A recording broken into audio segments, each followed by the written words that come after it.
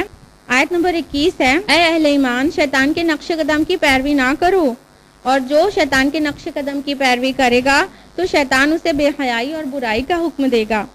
آیت نمبر 22 ہے کہ اور قسم نہ کھا لیں تم میں سے فضیلت اور کشادگی والے لوگ اس پر کہ وہ دیں قرابت داروں کو، مساکین کو، مہاجرین کو اور اللہ کی راہ میں. وَلْيَعْفُوا وَلْيَصْفَحُوا، اور انہیں چاہیے کہ معاف کر دیا کریں اور درگزر سے کام لیں. أَلَا تُحِبُّونَ أَن يَغْفِرَ اللَّهُ لَكُمْ، کیا تم یہ نہیں چاہتے کہ تمہارا اللہ تمہارے گناہ معاف کر دے؟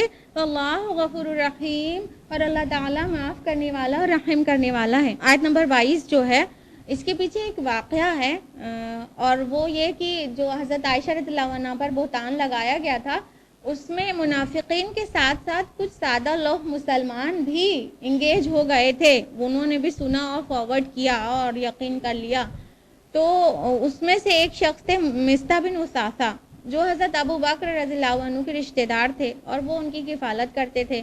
جب حضرت ابو بکر کو پتہ چلا کہ مصطح بھی میری بیٹی کے اوپر بہتان لگانے میں حصے دار ہیں تو حضرت ابو بکر رضی اللہ عنہ نے قسم کھا لیا کہ اب ان کی کفالت نہیں کریں گے. پھر اللہ تعالیٰ نے جب یہ آیت نازل کر دی کہ تم قسم مت کھاؤ کسی کو دینے سے اور تم معاف کرو اور درگزر کرو، اور کیا یہ نہیں چاہتے کہ تمہارا اللہ تمہارا گناہ معاف کرے؟ تو فوراً حضرت ابو بکر کا جواب تھا، بلا انی احب ان یغفر اللہ لی، کیوں نہیں، میں یہ ضرور پسند کرتا ہوں کہ میرا اللہ میرے گناہ معاف کر دے. پھر انہوں نے اپنی قسم کا کفارہ ادا کیا اور حضرت مصطح کی پھر سے کفالت شروع کر دی. سبحان اللہ، ایسے ہونا چاہیے عمل. آیت نمبر 23 ہے، یقیناً جو لوگ تہمت لگاتے ہیں پاک دامن بے خبر مومنات پر ان پر پھٹکار ہے دنیا میں اور آخرت میں بھی، اور ان پر بہت بڑا عذاب ہے. آیت نمبر 26 ہے، الخبیثات للخبیثین والخبیثون للخبیثات، کہ بد کردار عورتیں بد کردار مردوں کے لیے ہیں اور بد کردار مرد بد کردار عورتوں کے لیے ہیں. والطیبات للطیبین، اور پاک دامن عورتیں پاک دامن مردوں کے لیے ہیں. والطیبون للطیبات، اور پاک دامن مرد پاک دامن عورتوں کے لیے ہیں. یعنی کہ یہ جو بد کردار مرد و زن ہے یہ آپس میں ایک دوسرے میں ان میں کشش ہوتی ہے، اور پاک دامن مرد و زن جو ہیں وہ ایک دوسرے کی طبعی مناسبت رکھتے ہیں. رکو نمبر 4 آیات 27 سے 34 پر بیسڈ ہے.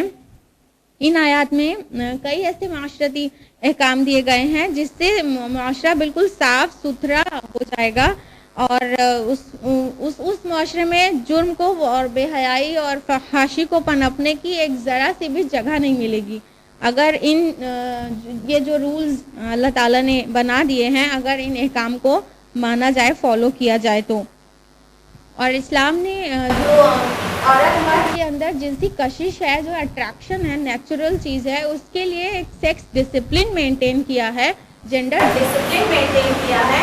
اس کے بغیر کوئی بھی معاشرہ پرامن نہیں رہ سکتا اور کرائم فری نہیں رہ سکتا ہے. آیت نمبر 27 میں حکم ہے، جیسے تدنا لا تدخلوا بیوتا غیر بیوتکم حتی تستانسوا وتسلموا علی اہلہا. اے ایمان والو تم اپنے گھروں کے علاوہ کسی کے گھروں میں داخل نہ ہوا کرو جب تک کہ تم ان پر سلام نہ کر لو اور ان سے اجازت نہ لے لو. یعنی کہ کسی کے گھر میں بغیر اجازت جانے کی پرمیشن نہیں ہے اسلام میں. یہ جو طریقہ ہے پڑوسی ہیں اور بہت سارے دور دراز کے رشتہ دار ہیں، دروازہ کھلا دیکھا اور اندر چلے آئے، یہ بالکل غیر اسلامی ہے. اللہ تعالیٰ نے یہ طریقہ بنایا ہے کیونکہ نوک کرنا چاہیے. سلام کرنے سے یہی مراد ہے کہ پتہ چل جائے کہ کوئی اندر آنا چاہتا ہے اور اندر والا اجازت دے دے کہ آ جائے، کیونکہ خواتین گھر کے اندر پوری حجاب تو رہ نہیں سکتی ہیں، تو وہ کس انداز میں اور کہاں پر ہیں اس سے بہت فرق پڑتا ہے کہ کوئی باہر سے اچانک آ جائے تو اجازت لے کے آ جائے گا تو خواتین پردے میں چلی جائیں گی. آیت نمبر 28 میں ہے، پھر اگر تم گھر میں کسی کو موجود نہ پاؤ تو اس میں داخل نہ ہو یہاں تک کہ تمہیں اجازت دے دی جائے. یعنی جو گھر خالی پڑے اس میں بھی بغیر اجازت جانے کی اجازت نہیں ہے. اور اگر تم سے کہا جائے لوٹ جاؤ تو تم لوٹ جایا کرو. یعنی اگر کسی گھر والے کسی وجہ سے کہہ رہے ہیں کہ نہیں بعد میں آ جائیے گا تو بغیر برا مانے لوٹ جانا چاہیے ایک مسلمان کو.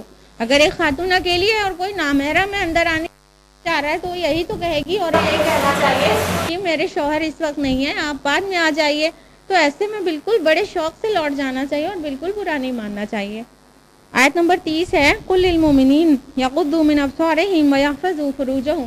اب یہ حجاب والی آیت آ گئی، مردوں کا حجاب. آیت نمبر 30 کی مومنین سے کہہ دیجئے اپنی نظروں کو بچا کر رکھیں اور اپنی شرمگاہوں کی حفاظت کریں. یعنی ایون وہ گھر میں ہیں تو گھر میں جو خواتین ہیں اپنی بیوی کو چھوڑ کے باقی ساری خواتین کے لیے ان سے ایک آڑ تو رہنی ہی چاہیے. تو اپنی نظروں کو بچا کر رکھنا ہے کہ ایسی ویسی جگہوں پر نہ پڑنے پائیں. اور باہر بھی ہیں تو نظروں کو بچا کر رکھے. جب بھی خواتین سے بات کریں نظر ملا کر چہرے کو نہارتے ہوئے اور لطف اندوز ہوتے ہوئے نہیں. مردوں کا یہ حجاب ہے کہ وہ اپنی نظروں کو جھکا کر بچا کر رکھیں اور اپنی شرمگاہوں کی حفاظت کریں، اپنی بیوی کے علاوہ اور کسی پہ کے ساتھ استعمال نہ کریں.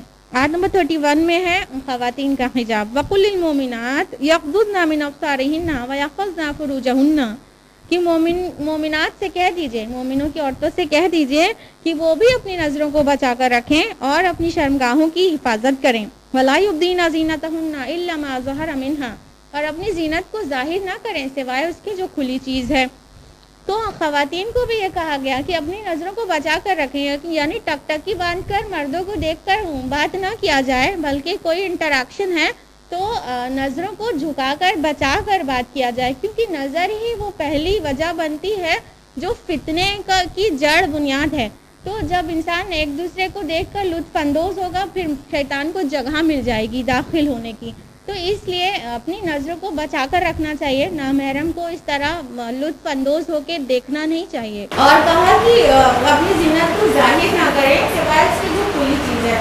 تو اپنی آرائش کو، اپنی بیوٹی کو بالکل کور کر کے رکھیں. اور کچھ محرم لوگوں کی یہاں پر لسٹ ہے آیت نمبر 31 میں آگے کی طرف، ان کی ڈیٹیلز آپ سن لیجئے. ایک تو شوہر ہو گیا، شوہر تو خیر حلال ہے لیکن بیوٹیفیکیشن کس کے سامنے ظاہر ہو سکتا ہے ان کی لسٹ ہے. پہلے نمبر پہ شوہر ہے، پھر والد ہے، پھر شوہر کے والد یعنی سسر، اور اس کے بعد بیٹے یا شوہر کے بیٹے. شوہر کے بیٹے سے مراد ہے کہ شوہر کی کسی اور بیوی سے جو بیٹا ہوگا وہ بھی محرم ہے، نامحرم نہیں ہے وہ. اور بھائی، بھتیجے، بھانجے اور اپنی جان پہچان کی عورت. عورتوں سے بھی پردہ ہے، غیر عورتوں سے پردہ ہے. یاد رکھیے گا جو بالکل غیر لوگ ہوں ان کے سامنے حجاب نہیں ہونا چاہیے. اس کی بھی حکمت ہے کہ جس پہ آپ کو بھروسہ نہیں ہے وہ آپ کی بیوٹی پتہ نہیں کس غیر مرد کے سامنے کھولے، وہ آپ کی بیوٹیفیکیشن کے بارے میں بتائے تو گویا اس نے آپ کو دیکھ لیا. تو اس لیے اپنی عورتوں کے سامنے خالی بیوٹیفیکیشن ایکسپوز ہو سکتا ہے، باقی غیر عورتوں سے بھی پردہ ہے. اور لونڈیوں سے اور ایسے زیر دست مرد جو اس طرح کی کوئی غرض نہیں رکھتے، یعنی جو خستی ہوں، ان کو کوئی اٹریکشن اور سیکس فیلنگ نہ ہو، ان عورتوں سے، ان مردوں سے کے سامنے اجازت ہے. اور وہ لڑکے جو ابھی عورتوں کی مخفی معاملات سے واقف نہ ہوں، یعنی لڑکے وہ ہوں جو بچہ یہاں پہ نہیں کہا گیا، ایج نہیں بتائی گئی، یہاں پہ کنڈیشن لگائی گئی کہ ابھی خواتین کی جو پوشیدہ چیزوں سے واقف نہیں ہیں وہ. اور اس کے آگے آیت نمبر 31 میں ہی ہے کہ اور اپنے پاؤں زمین پر مار کر نہ چلیں کہ اس سے وہ جو زینت چھپاتی ہیں وہ ظاہر ہو جائے. یعنی کہ جو پازیب وغیرہ پہنی ہے، گھنگرو، کچھ اس طرح کی چیزیں، تو جو زیور بجنے والے ہیں وہ ویسے تو پہننا ہی نہیں چاہیے، لیکن چال میں ایسی چیز نہیں ہونا چاہیے کہ زیورات یا کوئی بھی آرائش کے کسی سامان کی آواز ہو جس سے اٹریکشن پیدا ہو. جیسے کانچ کی چوڑیاں ہوتی ہیں، اور اگر ناچی کی چوڑیوں کے ساتھ راستے سے گزرا جائے گا تو وہ بیچارہ شریف بھی ہوگا تو لام محلہ بھی ہو کر دیکھ سکتا ہے. اس لیے ایسی بجنے والے زیور پہننا ہی نہیں چاہیے، اور اگر کچھ ایسا پہن رکھا ہے تو ایسے آہستہ سے چلنا چاہیے کہ وہ اس کی آواز باہر تک نہیں آنا چاہیے. یہ بھی حجاب کے اندر شامل ہے. آیت نمبر 31 میں ہی ہے. آیت نمبر 32 میں ہے کہ اور نکاح کر دیا کرو بیواؤں کا اپنے میں سے، یعنی جو وڈوور میرجز ہیں، یہ اور کئی مذاہب میں بالکل مانیت تھی اس کی، لیکن اللہ تعالیٰ نے اس کو بالکل جائز رکھا ہے کہ کوئی بیوہ ہو اس کا نکاح ہو جانا چاہیے. غلاموں میں سے یا کسی میں سے بھی ان کا دوبارہ نکاح کرا دیا کرو. آیت نمبر 33 ہے تو بچائے رکھیں وہ لوگ جو نکاح کی قدرت نہ پائیں، یعنی جو لوگ نکاح کرنے کی پوزیشن میں ہیں ہی نہیں تو ان لوگوں کو چاہیے کہ وہ اپنی پاک دامنی کو سلامت رکھیں. رکو نمبر 5 جو کہ آیات 35 سے 40 پر مشتمل ہے، اور اس میں 3 گروہوں کا ذکر کیا گیا ہے. سب سے پہلا گروہ مومنین صادقین کا ذکر ہے. ان کی مثال بیان کی گئی ہے. بہت بڑی اور بہت عظیم آیت ہے. آیت نمبر 35 اللہ نور السماوات والارض، اللہ نور ہے زمین اور آسمان کا. مثل نورہ کمشکات، اس کے نور کی مثال ایسی ہے جیسے ایک طاق. فیہا مصباح، اس طاق میں ایک روشن چراغ ہے. المصباح فی زجاجہ، وہ چراغ شیشے کے فانوس میں ہے. الزجاجہ کانہا کوکب دری، وہ شیشہ ایک چمکدار ستارے کی مانند ہے. اور وہ چراغ جلایا جاتا ہے زیتون کے ایک مبارک درخت سے جو نہ شرقی ہے نہ غربی. یہاں پہ جو کہا کہ مثل نور ہی کمشکات، اس کی نور کی مثال طاق کی سی ہے، تو یہاں نور سے مراد نور ایمان ہے، اور سینے کو یہاں پر طاق کہا گیا ہے اور دل کو چراغ کہا گیا ہے. کہ جو مومن کا جو سینہ ہوتا ہے وہ ایک طاق کی طرح ہے، اور اس کے اوپر اس کا جو دل ہے وہ چراغ کی مانند روشنی دے رہا ہے، اور وہ ہے بھی ایسی جگہ پر جو بالکل شیشے کی طرح صاف شفاف ہے. یعنی جو مومن ہوتا ہے اس کا دل اور اس کی روح اتنی پاک صاف اور شفاف ہوتی ہے، اور اس کے اوپر اس میں جو تیل ہے وہ زیتون کا ہے، وہ بھی عمدہ قسم کے زیتون کا. اس کا مطلب کہ جو اس کے پاس وحی آتی ہے تو وہ بہت آسانی سے اسے پہچان جاتا ہے اور بہت آرام سے اس کی اتباع کرتا ہے. تو وہ وحی کے آتے ہی ہدایت قبول کر لیتا ہے. آگے ہے قریب ہے کہ اس کا روغن خود بخود روشن ہو جائے، چاہے اسے آگ نے ابھی چھوا بھی نہ ہو.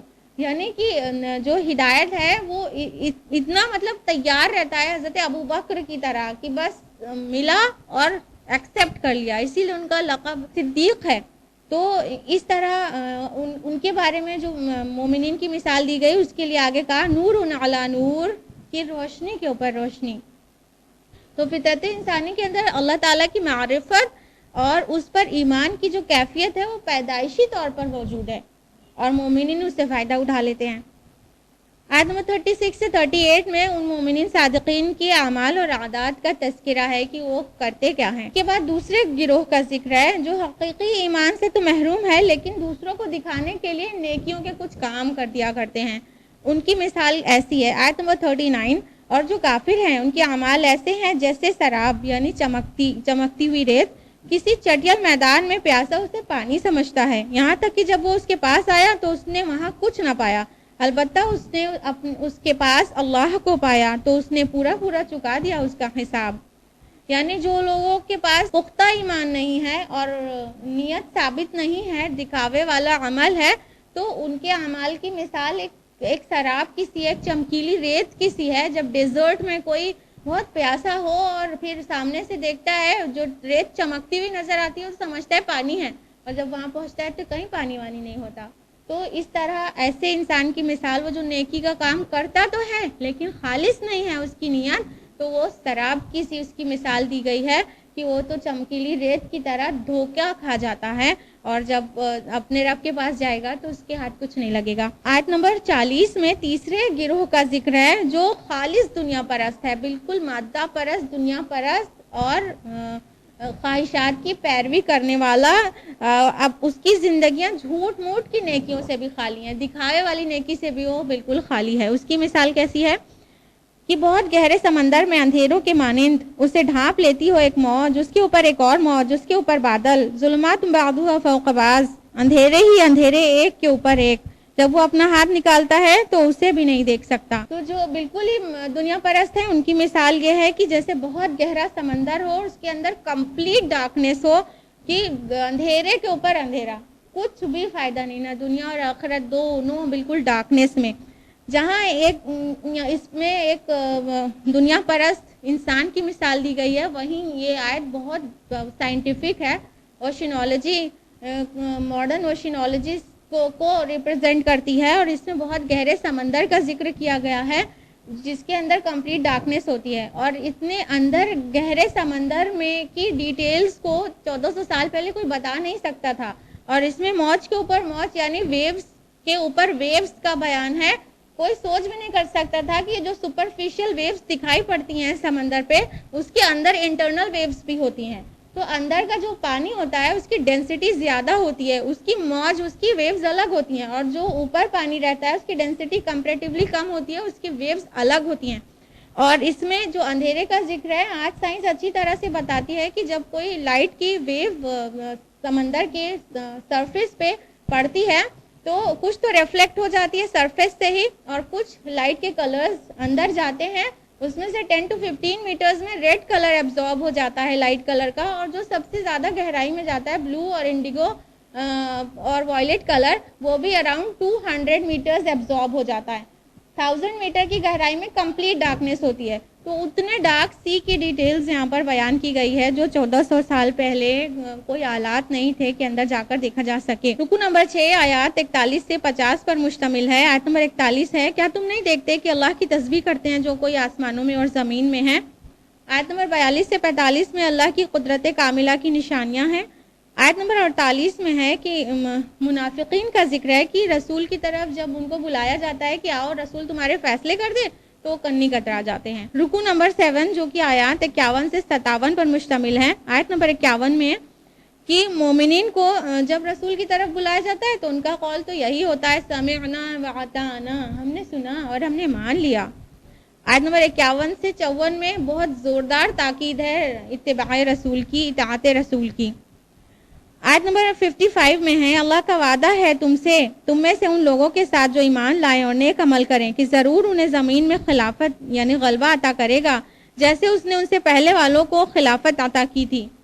یعنی یہ اللہ تعالیٰ کا پکا پرومس ہے کہ اللہ کی بات جو مانے گا، تقوی اختیار کرے گا، اس کو اللہ تعالیٰ زمین پر غلبہ اور حکومت نصیب کرے گا، جیسے پہلوں کو دی تھی، یعنی طالوت کو اور داؤد اور سلیمان علیہ السلام کو۔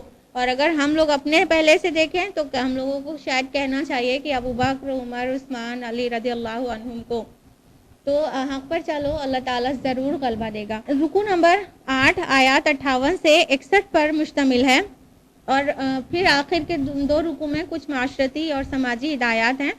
آیت نمبر 58 ہے کہ اے ایمان والو، چاہیے کہ تم سے اجازت لے لیا کریں تمہارے غلام اور لونڈیاں اور تمہارے وہ بچے جو ابھی بلوغت کو نہیں پہنچے ہیں 3 اوقات میں، فجر کی نماز سے پہلے، دوپہر کے وقت اور عشاء کی نماز کے بعد، یہ 3 اوقات تمہارے پردے کے ہیں۔ یہاں پہ ایک تہذیب سکھائی جا رہی ہے کہ گھر کے اندر بھی جو لوگ رہ رہے ہوں، یہ 3 ٹائم میں پرمیشن لے کے اندر آئیں ہسبینڈ وائف کے روم میں۔ آیت نمبر 59 میں ہے کہ جو بچے بالغ ہو جائیں تو پھر اپنے گھر والوں سے پوری اجازت لے کے گھر میں داخل ہوں، جس کا ذکر ابھی آیت نمبر 27 میں آیا تھا۔ آیت نمبر 60 میں ہے کہ جو عورتیں عمر رسیدہ ہو گئی ہیں ان پر پردے کی اتنی سخت پابندیاں نہیں ہیں، وہ اپنی چادریں لمبی والی اگر نہ بھی لے کے نکلیں تو بھی ان کے لیے جائز ہے، جو بہت عمر رسیدہ ہیں اور نکاح سے وہ مایوس ہو چکی ہیں۔ آیت نمبر 61 میں ہے کہ اپنے سگے رشتہ داروں کے گھر میں بغیر اجازت کے بھی کچھ کھایا جا سکتا ہے، جیسے اپنا گھر ہو گیا، اپنے بھائی کا گھر، بہن کا گھر، چچا، خالہ، ماموں وغیرہ کا گھر۔ رکو نمبر 9 آیت نمبر 62 سے 64 پر بیسڈ ہے۔ آیت نمبر 62 ہے کہ جب کسی اجتماعی کام میں رسول کے ساتھ جانا ہے کسی کو، تو کسی بھی عذر کی وجہ سے جماعت سے الگ ہونا ہے تو اجازت لیے بغیر الگ نہیں ہونا چاہیے، اجازت لے کے الگ ہونا چاہیے. اور رسول کے ساتھ ہیں تو رسول، اور کسی امیر کے ساتھ ہے تو امیر سے اجازت لے کے گروپ سے الگ کہیں جانا چاہیے. آیت نمبر 63 میں ہے کہ تم لوگ رسول کے بلانے کو ایسا بلانا نہ سمجھو جیسا آپس میں ایک دوسرے کو بلانا سمجھتے ہو. یعنی جب رسول جہاد کے لیے بلائے تو بہت بڑی اور سخت اور بہت اہم بات ہو جاتی ہے. اور جو آیت نمبر 63 میں ہے کہ جو لوگ رسول کی مخالفت کرتے ہیں ان کو اللہ کے عذاب سے ڈرنا چاہیے. آیت نمبر 64 جو کہ آخری آیت ہے اس میں ہے، اور جس دن یہ لوٹائے جائیں گے ان کی طرف تو وہ انہیں جتلا دے گا جو کچھ بھی عمل انہوں نے کیے ہوں گے، اور اللہ ہر چیز کا علم رکھنے والا ہے. اور اس کے ساتھ ہی سورہ نور مکمل ہوتی ہے، اور اس کے بعد سورہ فرقان ہے، اور سورہ فرقان کے صرف 2 ہی رکوع ہیں اس پارے میں، 18ویں پارے میں. تو ہم لوگ انشاءاللہ سورہ فرقان کو 19ویں پارے میں پورا ایک ساتھ جانیں گے. آج کے لیے اتنا ہی. ربنا تقبل منا انک انت السمیع العلیم. والسلام علیکم ورحمۃ اللہ وبرکاتہ.